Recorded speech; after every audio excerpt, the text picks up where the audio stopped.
नमस्कार प्रणाम। हमें राघवेंद्र स्वागत बा आप सबके इन खबर के भोजपुरी चैनल पे। योगी सरकार उत्तर प्रदेश में न सिर्फ सुचारू बिजली आपूर्ति के लेके प्रयास कर रहल बिया बल्कि बिजली चोरी पर भी सख्त रुख अपना रहल बाटे। एही क्रम में सरकार द्वारा निर्देश दियल गईल कि उ लोग जौन कम लोड का बिजली कनेक्शन लेके अधिक बिजली उपयोग कर रहल बा उनके घर जाकर ऑन द स्पॉट अधिक लोड वाला कनेक्शन का स्वीकृति दिहल जाओ।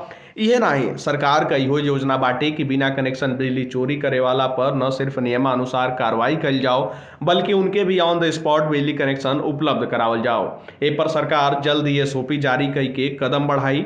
उल्लेखनीय बाटे कि योगी सरकार प्रदेश में बिजली चोरी रोके खातिर कई उपाय कैले बाटे। यही के तहत बिजली मित्र पोर्टल भी शुरू कल गेल रहे, जेकरे माध्यम से लोग बिना अपनी आइडेंटिटी बतौले बिजली चोरी का शिकायत कर सकेला।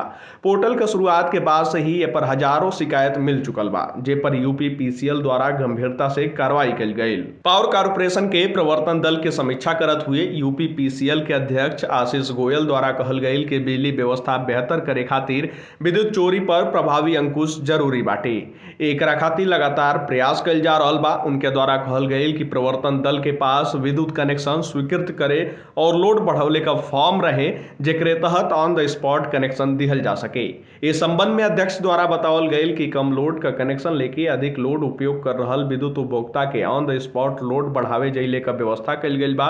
प्रवर्तन टीम नियमानुसार पर कार्रवाई करी। उनके द्वारा बिजली चोरी करे वाला के तत्काल कनेक्शन दिहल जैले के मामले पे कहल गई कि बकायेदारन से वसूली के साथ ही उनके कनेक्शन देले का व्यवस्था पर विचार कल जा रहल बा।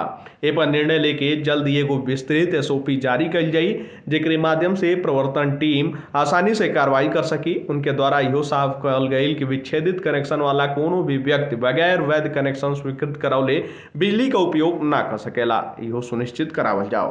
फिलहाल ये जानकारी में इतना ही।